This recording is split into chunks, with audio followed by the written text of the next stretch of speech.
เดี๋ยวว่าแสนสี่360องศาเบิ่งก่อนพี่น้องเนาะหมุนก่อนเรียนหมุน360องศาเบิ่งก่อนพี่น้องเนาะพี่น้องเดี๋ยวว่าแสนจะหมุนเบิ่งก่อนเตรียมดูใครแล้วก็เตรียมพอแห้งเด้อเพื่อเนี่ยทั้งสร้างเพิ่นได้ใส่สีนัวอย่างเพิ่นแจ็คคนนี้เนาะเดี๋ยวว่าแสนย่างอ้อมให้เบิ่งก่อนเนาะ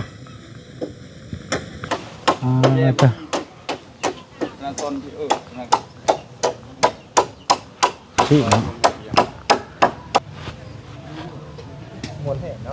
อันเป็นควมอยู่ควมกินมื้อนี้กะที่ว่าแสนซื้อมาเนาะอยู่ในกินกะเป็นเงินของทางเงินผู้ใหญ่เพิ่นคือเก่าเด้อเงินของแม่เพชรจุลี่คือเก่าแหละครับจ่ายค่าเพิ่นแต่งเสามื้อเช้านี่น่ะจ่ายแล้วเด้อค่าแต่งเสาแต่งหัวเสาก็จ่ายไปแล้วพี่น้องเนาะ450,000เพราะว่าราย50พี่น้องเนาะต้น50จ่ายไปแล้วครับ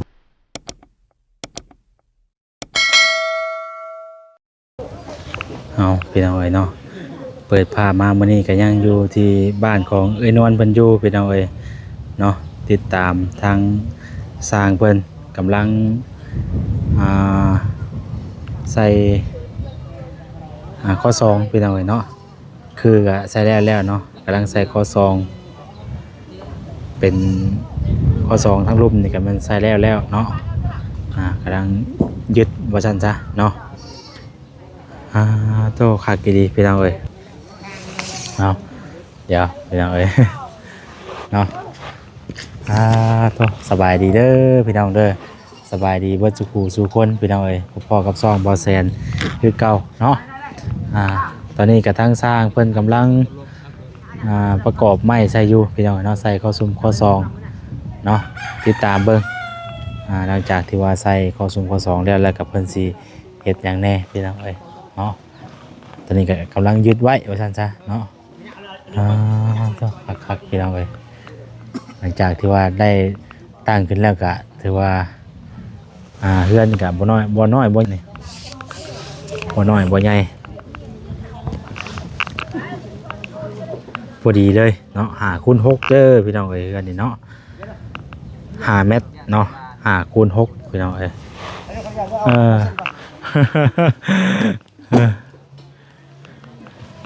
ยังมุ้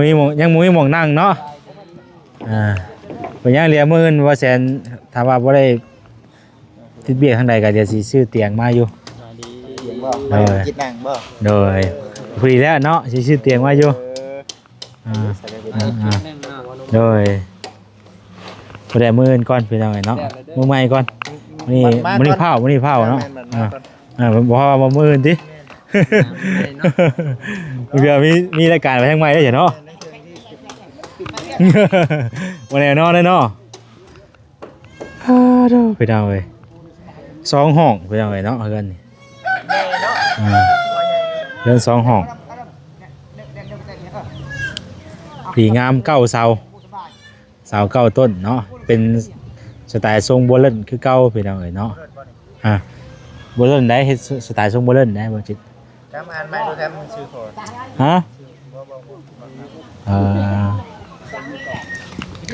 ติดตามเพื่อนน้ำสร้างเพื่อนที่ทำอะไรเนาะ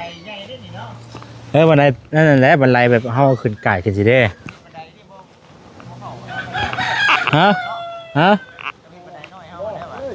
มันต้องมีห่านมีอะไรกับบ่คือมันบ่เข้ากันมันต้องมีบันไดไปเลยมาเดี๋ยวว่าแสนสี่360องศาเบิ่งก่อนพี่น้องเนาะหมุนก่อนเรียนหมุน360องศาเบิ่งก่อนพี่น้องเนาะเดี๋ยวแสนจะหมุนเบิ่งก่อนเตรียมดูใครแล้วก็เตรียมพอแห้งเด้อเพื่อเนี่ยทั้งสร้างเพิ่นได้ใส่สีนัวอย่างเพิ่นแจ็คคนนี้เนาะเดี๋ยวแสนย่างอ้อมให้เบิ่งก่อนเนาะ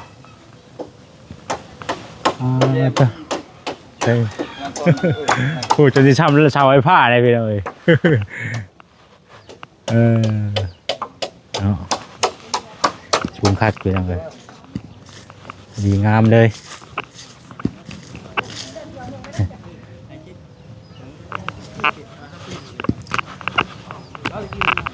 ประมาณนี้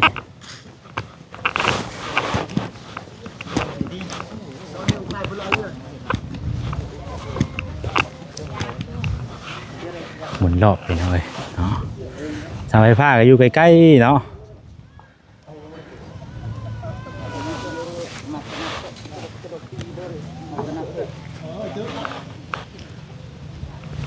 มันจะมุ่งมาแบบนี้เนาะ มวนแห้งเนาะเนาะ ล่างมันก็สิมีแต่ตัวที่ใส่แต่สองอันนี่นะใส่ตัวกลางนี่ครับมันแล้วก็ใช้ตัดออกอีกอ่ะมันสูงกว่าเนาะใส่ต่อขึ้นตัวนี้ขึ้นอีกหรือว่าเอาซ้ำเสาตัวนี้จะว่าผู้ดีงามจักเนาะตัวกลางนี่ได้หรือว่าต้องได้ยุกขึ้นอีกบ่หรือว่าเอาซ้ำตัวนี้ประจักษ์นี่ตอนนั้นมันสูงพอแต่มันตัดออกอีกตัวกลางนะผู้ดีงามเนาะมันสิเงยขึ้นอีกได้เนาะคันเงียนอะไรกับบ่งามบ่มันสั่นเด้มันจ่อเด้โอ้ตัวนั้นเย็นกว่าเอาไปยังสิตัดออกอยู่เด้อให้เราเพิ่นมีเครื่องมือตัดอยู่เด้จวดทีเดียวแล้วชั้นดิกอยู่มันคือแบบนี้เนาะฮะชั้นดิกอยู่แบบนึงเนาะบ่ชั้นปานใดเดี๋ยวถามเฮาสร้างมันก่อนเพราะอันเสาล่างมันน่ะเอาขึ้นจักแมตรบ่หน้ามันน่ะเป็นสูงเติบบ่จักเซนจักแมตร50บ่ซ้ำตัวกลางนี่บ่มันบ่สูงบ่บ่บ่สูงฮะเพราะชั้นตะลุ่มนี่มันลงหลุมนี่เด้พวกสิสูงกว่าแต่ล่างมันว้าวโตมันสิเงียนเพิ่นบ่เบิ่งเขาใส่ใหม่เพราะว่ามันสิไปซี่เนาะนี่แม่นมานี่ตัวหน้านี่มันสิมาซี่บัดนี่แม่นตัวหน้านี่มันบ่ได้มันอยู่ต่ำพี่มันถดลงมาอีกเด้แม่นเพราะมันเป็นโบเลนเนาะเป็นทรงโบเลนเนาะเพราะว่ามันบ่แม่นทรงกรุ๊ปทรงบ่ซี่เป็นจังได๋ต้นตัวนี้มันตายไปพี่ประมาณปีแสดงว่าอันนี้น่ะแต่ก่อนน่ะเป็นทรงจูมบ่ทรงบ่ซี่บ่เสาตัวนี้น่ะเอากะเบิ่งครับว่าเฮาคำมันแหงนอะไรก็มันบ่งามมันน่ะบ่เอาไปผู้ดีประมาณนึงสินะเฮาก็ตัดออกเฮากะเอาว่า50นะใครจะว่าอย่างนั้นแท้ตัดออกประมาณ50-70นี่ก็ถือว่าเม็ดนึงเนาะเม็ดนึงก็ว่าอย่ามันบ่เข้ากับเพื่อนนั่นระยะมันจ้อสินะถ้าเฮาเอาแหงนอะไรก็อย่าว่ามันบ่งามเบิ่งใช่จังหน่อยมันเบิดได้ก็อย่ามันบ่งามจะว่าซ้ำตัวนี้จะว่าผู้ดีงามเลยจังนี่ซ้ำตัวกลางนี่โคตรบ่ได้มันต่ำเพิ่นบ่ตัวนี้ต้องได้ขึ้นอีกนิดนึงเนาะตัวนี้เพิ่นหลอดตารางตัวนี้ตัวนี้มันรอดแล้วพี่อีกเนาะกะเบิ่งอันแรกเพราะไอ้กะว่ามันงามนะครับในเฮาเบิ่งนั่นแหละกะว่าเบิ่งงามในเฮาเบิ่งอยู่ในตาเฮานี่แหละ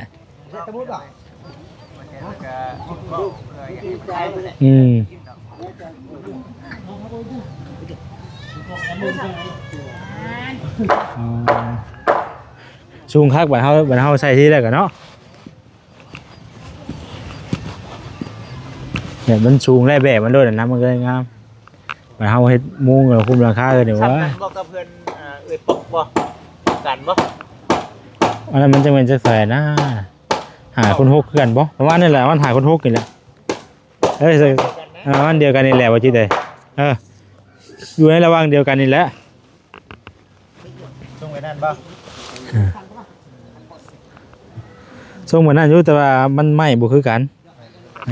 มันตัวนี้ไม่ได้ต่อไหม้เด้นี่นะ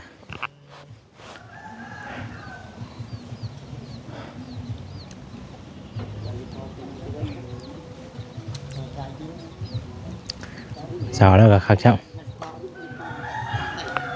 สาวเก่าก็เป็นสาวใหม่เนาะ สาวก็เป็นสาวก็เป็นสาวไม้พี่น้องเลย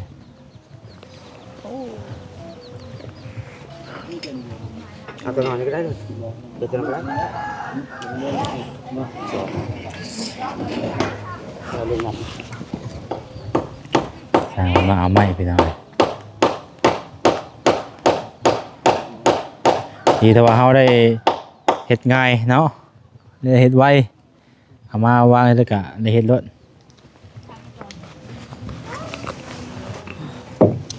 มีแต่หน้า12พี่น้องเลยเนาะมีแต่หน้าใหญ่ๆงาม ไปเห็นวิธีนอนไปบ่ก็ไปบ่ ก็เข้ากับเบิ้งที่คลิปนี่แหละนี่แหละ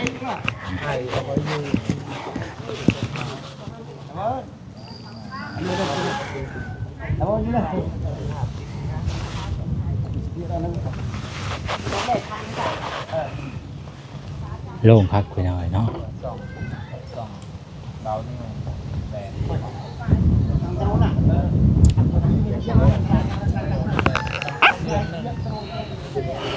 โอ้พ่อแม่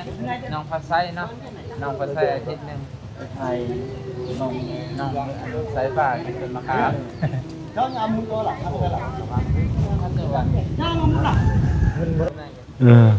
ก ำลังกระตั้งเจ๊ lai bảo ไทย ตัวสับมา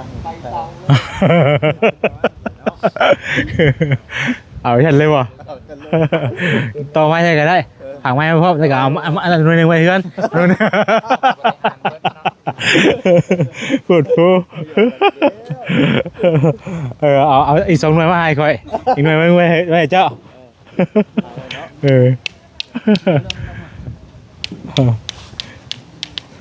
แน่นะว่าอยู่กับบ่มีอย่างแรกพี่เฮามื้อนี้ก็มาเบิ่งน้ำสร้างเพิ่นแล้วก็เฮาก็สิออกไป โอ้มือจุบมืองามพอแห้งนี่เนาะยังเชื่อบ่ ขอบคุณแหละ แล้วก็มือเมียเฮาก็จะได้ติดต่อกันทางโทรศัพท์เอาแลบัดนี้ เขาไม่มีของเขาก็มาเบิ่นแหละ อืม เรื่องซุ่มสังกะซุ่มกะซีนี่จังว่ากันอีกเทื่อติ อ่าเนาะตอนนี้เพิ่นกำลังแบบว่าเพิ่น ก็ยังดีใจ กดใส่ตามตัวที่ว่ามันเพิ่น สวยๆ เพิ่นคิดไว้อะนะพี่น้องเนาะอืม ดีใจ อืม ติดนี้ตัวคนบ่มีมันก็จะสิแล้วแบบ Không có thở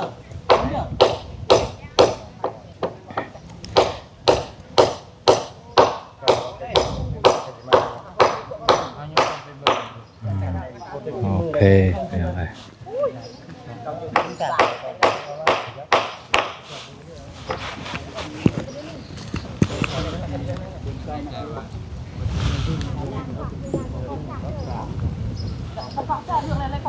เบิ่งสร้างประเทศนำกันพี่น้องเอ้ยเนาะ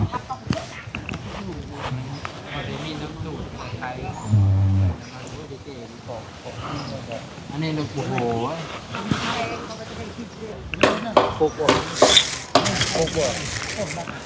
เห็นได้ก่อนเห็นได้ก่อนหยอกกันหยอกกันพี่น้องเอ้ยเนาะ ไม่เคยจ้างเอ็ม มานุ่ง ขอบใจขอบใจ โดยกินว่าจักอะ เด้อเด้อจะหังจะมีเด้อ เออ ไปเด้อจะเบื่อเด้อ เมื่อใส่บาตรถามหาวันที่ จะมีนะ ยังนี่ บ่ได้หนาวฮะเอาโอ้ผมเป็นคุณในไลน์โอ้รวยเลยก็ชื่อว่าคนคิดอีก โอ้ก็สิกินจำไรกันข่อยรวยเลยไปซื้อมาหลายแล้ว ใจละนี่มันก็ได้กินมาเซียนนี่แหละเลยเนาะ ไปซื้อM100มา10 กว่าขวด16 ขวดว่าซั่นยายทางสร้างคนน้ำแน่ แสนกว่า เลขของไว้สิชูกัน คาราบาวกับ ค่าเด็กน่ะติดค่าเด็กน่ะ เด็กให้ เอาวัดกันลูกเอาปืนมาว่าเซน เอามาเชิญกันนะ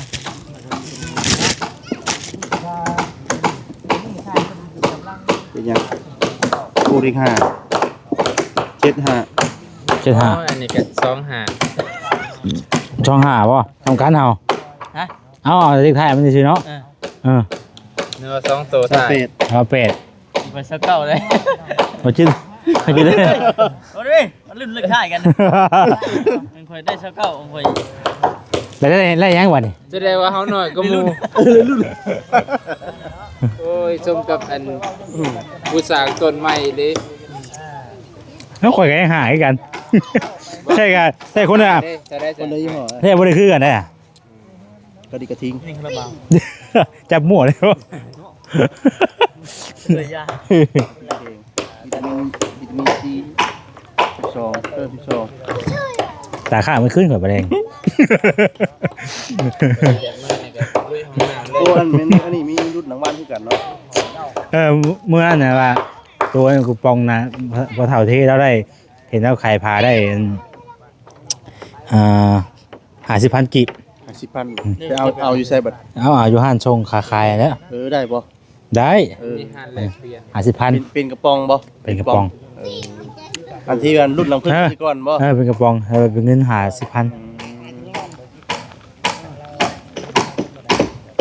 เอาไปจากจี้แล้วนั่นหลายนะ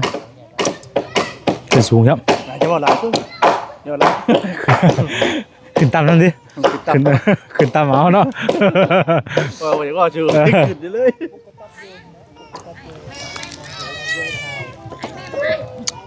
ธรรมดาอยู่งานเลย มาเก็บขวดพ่อมา แต่เด้อเนาะ ที่นี่บ่เบิด เอากินเอาไว้ ที่ยอมกินไปเรื่อย เอาเก็บเองเถอะตัวนะเก็บเองเก็บขวดมาทิศเก็บขวดได้ ผมยังไม่ได้กินเลย ชื่อว่ากินกิ๊บก็ ๆเป็นกลางเว้นนะฮะเด็กกลางคืนเดี๋ยวมันเย็นกว่ามัน เนาะ ผู้อื่นน่ะคิดอีกแบบนึงจ้ะเดี๋ยวนี้มันคือเห็ดกลางคืนสิว่า จัวว่ายิ้วนะ ดีดได้ดิ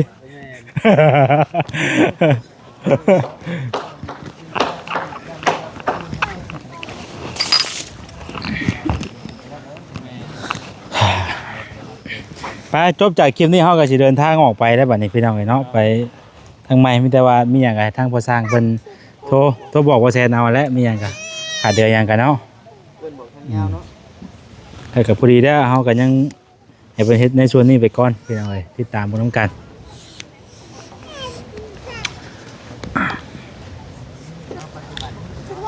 วันนี้ก็เพิ่นก็คือสิได้ใส่ตั้งเสาล่างใส่สีนัวเนาะสีนัวพี่น้องเอ้ย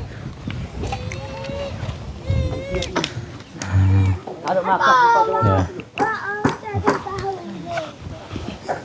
ทางแม่กับลูกกับพากันนั่งอมเลยอันนี้เนาะ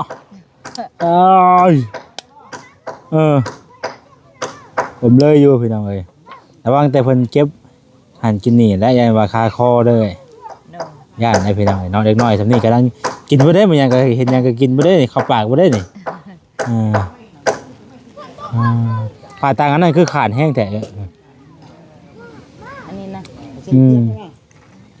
เจ้าใส่ตะเพิง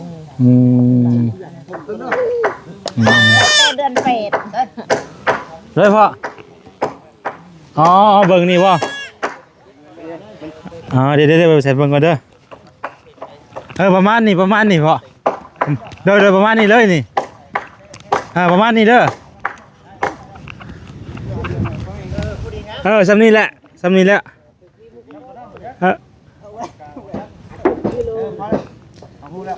ประมาณนี้แหละเขาว่าถ้ามันยังสูงโคตรเนาะ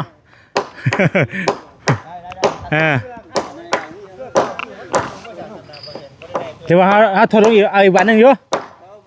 โอ้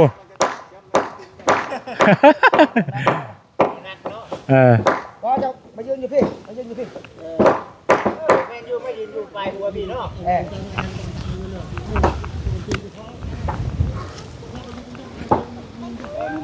เอาเบิ่งมามันเอาลูกตาไปใส่ลูกไข่ช่างขึ้นว่าจะได้ช่างโอเคสำนี้แหละ ทำนี่บ่พอดีงามเลยสำนี้น่ะพอดีงามเลยสำนี้เพราะว่าเพื่อเขาใส่ข่าวมันก็ขึ้นไปอีกเด้พอดีงามเลยถ้ามันเบิดลายกันมันสิบ่ได้มันเพราะว่ามันช่วงระยะมันจ่อได้ว่าจิมันจ่อมี2ห้องนึงเนาะคือระยะยาวนึงว่ามันอีกแบบนึงบ่ล่ะ เนาะไม่ได้หรอกเนาะทางเพิ่นพิจารณาเบิ่งไปกันนั่นแหละทางทีมงานเฮาเองก็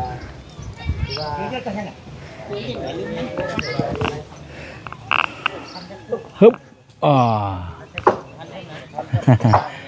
โอ้ถือว่างามพี่น้องเอ้ยเนาะถ้าว่ายังบ่ทันได้นั่นน่ะถือว่าเฮาเบิ่งน่ะมันก็แบบเนียบคักกันนะ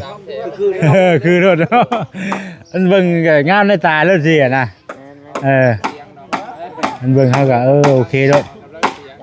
มันไปพุ่งได้เลยเนาะ เริ่มใส่เขาเป็นเขาเราเขาร้อยไปนั่นเนาะพ่อมีแต่ฉันนั้นละพ่อเด้อมีหยังก็แม่นโทรถามทางลูกเด้อ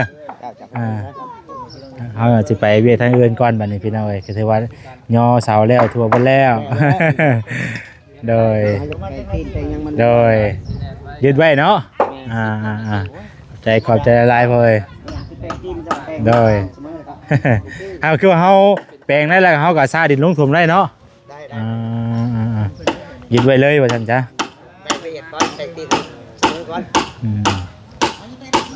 แต่ว่าสูงคักไปจังเอ้ยเนาะเฮือนนี่นะสูงคักอยู่ สูงเติมเนี่ย พอดีแม่นซ้ำนี่แหละเพราะว่ามันอันนี้เลินได้นี่มันเป็นเลินมันบ่ล่ะต่อไปคือว่าน้ำฝนตกฝนดินนี่มันไหลเข้าตารางเด้บ่เฮาต้มนี่ก็พอดีเลย แม่นมันเป็นเลินเลยเฮาเฮ็ดใส่กับเลินเลยเอาบ่ได้คูนดินขึ้นเนาะตัวไว้เฮาเอาดินหยังมาใส่มันก็โอเคพอดีงามเลยมันวิทย์หัว แม่น 50แล้วดีเลย หรือว่าเฮาได้ฟังเสาน้ำพร้อมเนาะคือว่าสร้างตั้งแบบบ่ได้ตั้งบ่ได้ซื้อเนาะตั้งไว้ซื้อมันบ่ครับ อย่างน้อยก็ได้ฟังในนึงเนาะ เบื้องนี้ดินมันสูงเนี่ยมันลึกๆแน่ แม่ท่านนั้นมันติดต่ำ แม่ครับ เพราะว่าเฮาปรับระดับให้มันเท่ากันได้เนาะ แม่ครับทายเลยรับหนังเรียบร้อยเด้จันบ่เสมอแล้วกันบ่กัน โดย เอาเฮ็ดอยู่เมืองไทยออกแบบติ๊กดินมันเป็นสิ แล้วตรงกันเฉย ตรงเลยใส่รับน้ำเด้เนาะว่าอะไรกัน เฮ็ดอยู่เรือนเฮาอยู่เฮ็ดที่7ปีเป็นช่างเสื่อม อะไรกันโอ้ก็เสื่อมได้อีกติบ่แม่นเป็นทางเสื่อมสร้างใหม่อีกเนาะ ออกแบบเองนี่แหละต้องมีกรรมกรหลายคนเด้อันน่ะพวกเทพื้นที่ยังมีแต่พวกพม่าดอกเอาไปออกแบบเอาเฮ็ดโคราคาโอ้พ่อก็เคยไปเฮ็ดเวียกอยู่ไทยพุ่นบ่ โอ้ยตะกี้7ปีเพิ่นอยู่บ่บางบอนหานี่เฮาไปห้ามเมาอยู่พุ่นเลยบ่โอ้ไปห้ามเมาอยู่พุ่นเลยเนาะแก่แล้วจะผมเมาเฮาก็เอาตะวันแก่เฮาก็เบิ่งเฮาก็ได้ประสบการณ์นำเพิ่นเนาะแม่เฮ็ดเฮาแถวน่ะ2ชั้นเฮาเฮ็ดคักๆเป็นอะไรกว้างดีเล็กหมดมีแต่เสียมกับมึกให้เป็นนี่ก็เฮาจังไรเบิ่งเนาะว่าเนาะมันสิโตจักแผ่นสิประมาณ20นี่บ่เนาะ20แผ่น20ปลายแผ่นว่าอย่างหลายกันเนาะเอา5เมตรเลยได้5เมตรบ่พอแม่นบ่ได้ต่อเลยแบบว่าคันว่าเฮาเอา5เมตรน่ะมันแบบว่าชัวเดียวเลยเนาะแม่นชัวเดียวเลยบ่ได้ต่อเนี่ยแต่มันบ่มีแหละหรือว่ามีบ่มีแผ่นนี้เพราะว่าแป้นนี่ลักๆเขาก็มีแต่4เมตรเนาะ4เมตรแต่ว่ามันนี่เฮาได้ตัดอยู่นี่ตัดบอลอันนี้ดิหม่องนี้เนาะแม่นบ่ได้ต่อแล้วหม่องแซกมันได้เนาะแซกมันเลยตัดต่อแต่ตัวนี้เขาไม่ได้ต่อแล้วเลย5 เมตรผมจำเพื่อนเลยนี่5 เมตรตัวนี้เขากับเฮ็ดแว็กเนาะแว็กออกมาเลยนึงเนาะแม่ตัวนี้ได้ต่อตัวนี้เลยบอกว่าเป็นได้เล็กตะปูเขายังอยู่ป่ะยังอยู่เบิ่งก่อนโอ้ยังตอกได้อีกหลายพี่หน่อยยันปัญหาตอกได้ยังไม่พอเลยแต่ยังจะได้เพิ่มอีกอยู่ยังจะได้ตอกตรงมันอยู่ด้วยนี่ตะปูซิปนี่เนาะแม่นปูซิปปูซิปตะปูปูซิปตะปู8นี่ตะปู8พี่หน่อยเนาะปู8ปูตอกตรงปูตอกเอาพุ่นเอาไปย่างกันใส่เบิ่งก่อนเนาะมันอยู่ตรงนี้อยู่จังว่าบ่ฮอดได้บ่เพราะว่า2แก๊สนี่ว่าแสนซื้อน่ะ660,000บ่เฮาซื้อ700,000บ่กินไปแล้วเพอซื้ออยู่รัก3พุ่นน่ะนี่ยังบ่ฮอดแล้วถ้าได้อัน 160กับ66เท่าไหร่ ดอกบัว 2แก๊สนี่160,000 80 80เป็น86เนาะแก๊สเป็น80 เอาซื้อแถวเฮานี่เก็ดละแสน มันก็เขาเจ้าก็เอากำไรต่อเลยเนาะ แม่นแหละบ่ อ่ ได้ านี่เขามาซื้อมาตัวแรก3บ่เด้ เฮือนเอาสิเป็นเจ็ดซื้อเป็น อันเล็กตะปูไทยน่ะจะแพงแพงตัวนั้นน่ะแต่เฮาต่อบ่คด แต่บ่โคตรได้ไล่ชุล็อก บ่คดแข็งเด้ อันนี้ อันนี้แล้วเขาบ่อยากชื่อแต่ก็มันแข็งไม่ติพูด อันนี้ก็เฮากับแบบว่าตอกแบบนั้นเอาเนาะ แม่น ปวดเพื่อนช่วยเด้อกันว่า เขาว่าคืออากาศร้อนเนี่ยก็จะเอาแช่น้ำแข็งบ่ได้นี่ แม่นแหละ แช่น้ำแข็งไว้ เบิ่งถามเบิ่งดีใจบ่ เสีย ฮะ คันมันมาคดใส่ถุงยางพันเนาะ อืม กับเขาอยู่ ลอย ดีใจสิได้เพื่อน อืมมาตั้งกันได้ก็เบิ่งก็สมส่วนเป็นเอาไว้งามเนาะ คักๆโอ้ ตั้งแล้วมันนึงแหละ คือ น้อ เจ้าตัวนั้นใส่เจ้าตัวนี้ใส่มันก็งามไปเองมันเนาะ เออ เฮ็ดอันนี้เฮายังบ่ได้ก็ยังจับข้างเทิงไว้ก่อนเนาะให้มันไล่แล้วเฮามาจัดทางรุมบัดนี้ถ้าว่าจัดทางรุมแต่บ่จัดข้างเทิงน่ะมันก็พี่ล็อกคือเก่าได้เนาะ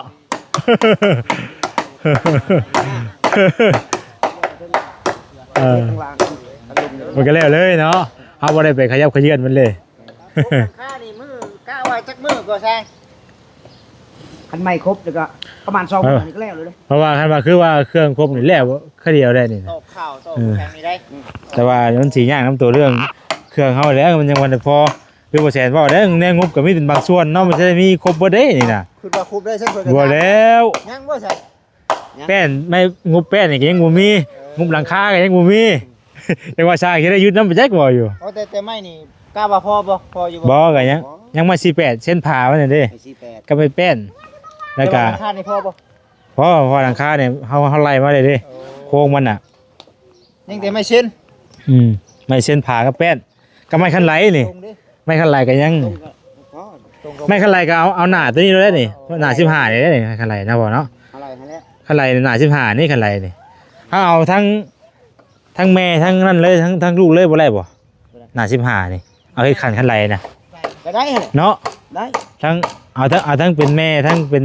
ลูก ลูกเลยเนาะ แม่ อ่า มันก็สำคัญ อยู่ร่วมกันเลยเนาะ ไม่แล้วเนาะ อ่า เขาเห็นบันไดปี ไป นี่ เอาลูกไปหน่อยมันบ่ได้สำคัญอยู่แล้ว อันที่ว่ายังอยู่นี่คือเป็นกับไม่ชินแล้วก็สังกะสีมีแล้วบ่ ยัง บ่ตอนนั้นเอาให้โครงข่ายเรียบร้อยแล้วแทกให้ เนาะ แทกว่าจักเม็ดแล้วไปสั่งเขาตัดให้นั่นเลย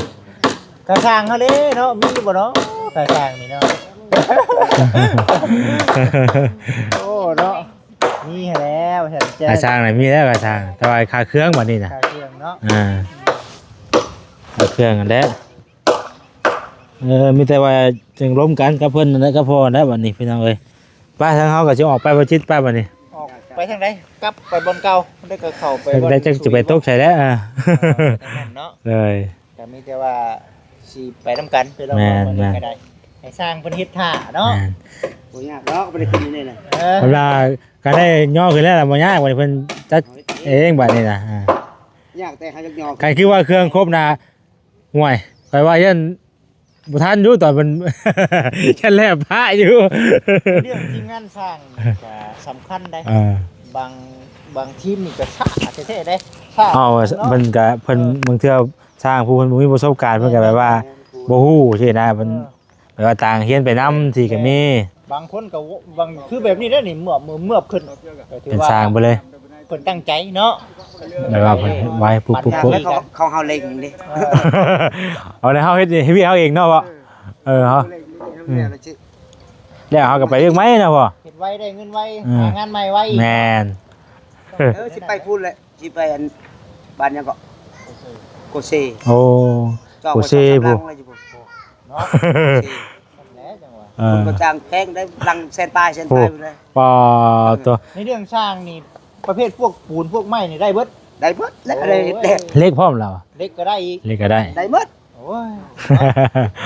ที่ใจบ่มีแนวอันนั่นเนาะ แม่นบ่เฮาเบิ่งเจ้าของเฮือนเขาจะได้นะ ตามเพิ่นบอกเนาะว่า คันว่าเจ้าอยากได้แต่ว่าบ่มีหูมีแม่จักเฮาก็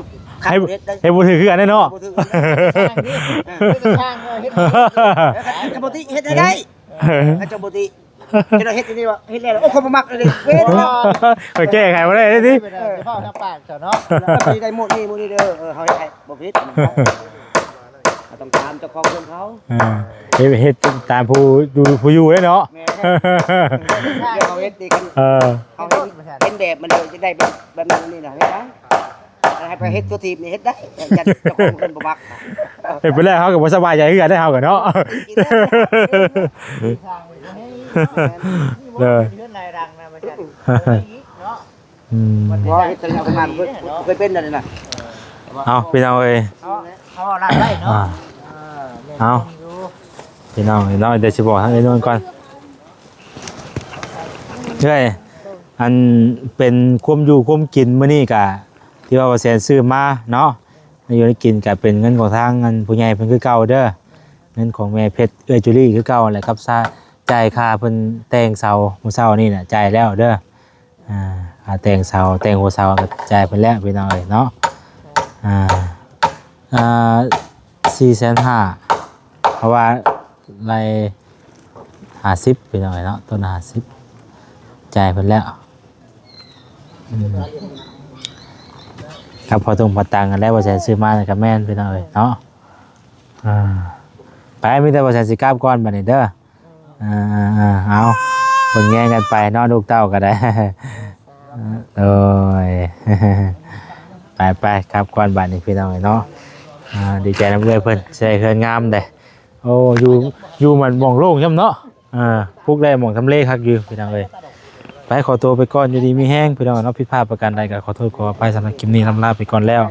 สบายดีเด้อพี่น้องเด้อ